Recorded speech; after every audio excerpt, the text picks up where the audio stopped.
Hi guys, in this video, I'll be showing you how to copy clothes on Roblox for free.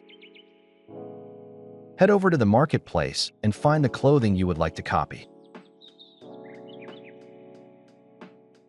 After finding, right-click and press Inspect. Go to the Network tab, press Ctrl+R or press Refresh button.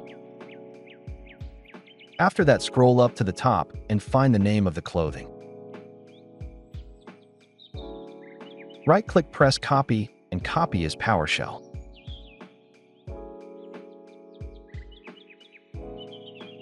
Press Start now. Enter the file and your password/PIN.